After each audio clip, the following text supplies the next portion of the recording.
पैदाइश की किताब उसका 10 बाब उसकी पहली आयत से 2 आयत तक पढ़ेंगे। नूह के बेटों सिम, हाम और याफत की औलाद ये हैं। तूफान के बाद उनके यहाँ बेटे पैदा हुए। बनी याफत ये हैं, जुमर और माजूज और मादी और यावान और तुबल और मशक और तेरास। खुदावन के पाक कलाम पढ़े और सुनने को खुदावन की बरकत हो। आज हम तौबा के मुतल्लिक़ पढ़ेंगे। आज का हमारा मजमून है तौबा। तुबल जो है नाम ये याफत का बेटा है और बनी नूह का पोता, यावान का भाई है। तौबल का मतलब है तोबाल, यानी तौबा करना, खुदावंद की तरफ मुड़ना, खुदावंद की तरफ वापस आना, गुनाहों से तौबा करनी और अपने खुदा की इबादत करना। यानी हम जो गुनाह करते हैं, गलत बातें करते हैं, गलत सोचते हैं, हमें उन गुनाहों से, उन पूरी रवशों से बाज आना चाहिए और अपने खुदावंद की तरफ रजू करनी चाहिए। खुदावंद के पाक कलाम में लिखा है कि जो तौबा करता है और खुदावंद की तरफ लौट आता है, खुदावंद उसके साथ है। खुदावंद कहता है कि तुम समुद्रों से गुजरोगे, नदियों को अबूर करोगे तो तुम्हें नहीं डुबाएंगी, क्योंकि मैं तुम्हारा खुदावंद तुम्हारे साथ हूँ। जब हमारा खुदावंद हमारे साथ है तो हमें कभी किसी चीज़ की कमी नहीं हो सकती।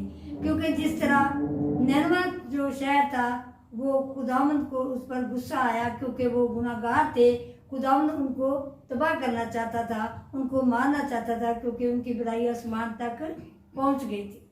लेकिन उसने अपने नबी को, यूना को तैयार किया कि वहां जाए और उनको बताए कि खुदावंद का कहर तुम पर भड़का है, खुदावंद तक तुम्हारी बुराई पहुंच गई है। लेकिन वो भी दूसरे रास्ते पर चला गया। खुदावंद ने उसको कैसे लाया, किस तरीके से लेकर आया कि तू वो टिकट कटवा कर तफरीश के जहाज पर बैठ गया और खुदावंद ने तूफान भेजा और सब सामान वो फेंकने लगे। और जो नारा खुदा था उसने कहा कि इसको भी जगाओ कि ये जो सोया है ये भी अपने खुदा को याद करे। उसने कहा कि मैं गुनाहगार हूँ, आए खुदावंद यीशु मेहरबान बाप, रहम फरमाने वाला खुदा है, माफ़ करने वाला खुदावंद हमारा है। उसने कहा कि मुझे फेंक दो और मसीहा ने, खुदावंद ने उसके लिए मछली को तैयार किया और उन्होंने फेंक दिया और उन्होंने कहा कि खुदावंद इसका गुनाह हम पर ना हो।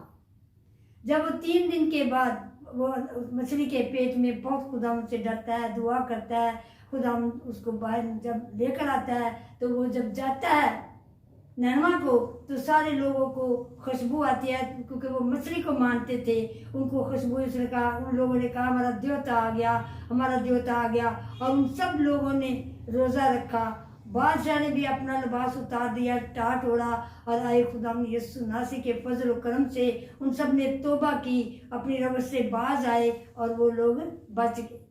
क्योंकि हमारा खुदावंद मेहरबान है, कहर करने में धीमा और शफ़क़त में गनी है।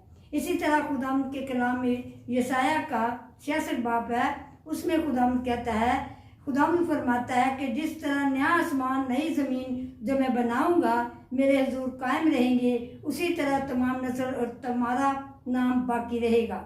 और यूँ होगा, खुदावंद फरमाता है कि एक नए चाँद से दूसरे तक और एक सबत से दूसरे तक हर फर्द बशर इबादत के लिए मेरे हुजूर आएगा, ताकि हर फर्द बशर इबादत के लिए मेरे हुजूर आएगा और वो निकल कर उन लोगों की लाशों पर जो मुझसे भागे हुए नज़र करेंगे, क्योंकि उनका कीड़ा ना मरेगा, उनकी आग ना बुझेगी और वो तमाम बनी आदम के लिए नफरती होंगे।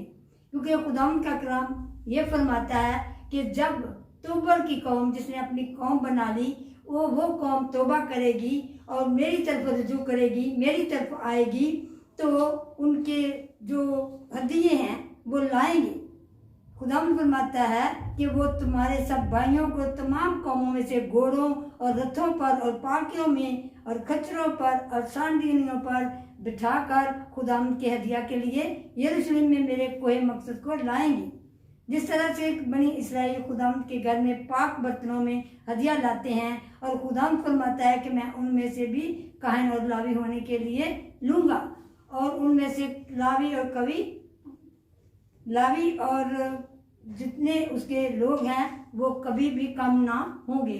खुदावंद हमारा जो है वो हमें हमेशा तनकीद करता है कि तुम लौट आओ, आज मेरे बेटे वापस आ जाओ, क्योंकि खुदावंद ने हमारा फिदिया दिया, हमारे लिए मर गया, दफन हुआ और तीसरे दिन मुर्दों में से जी उठा और खुदा बाप के दाहिने हाथ जा बैठा है। अब जबकि रोजे जा रहे हैं और हमारी ईद आने वाली है, हमारे यीशु मसीह के जी उठने की ईद आ रही है, तो हम सब बहुत खुश है। खुदावंद हम सबको बरकत दे, क्योंकि खुदावंद कहता है कि जब तुम तौबा करो, मेरी तरफ रजू लाओगे, तो मैं तुम्हारी तरफ आऊँगा, क्योंकि खुदावंद हमारा बाजू खोले आज भी हमारा इंतज़ार कर रहा है कि ऐ बेटे लौट आ, क्योंकि मैं ही तुम्हारा खुदा हूँ। सो खुदा के पाक कलाम पढ़े और सुने जाने पर बरकत हो। आमीन।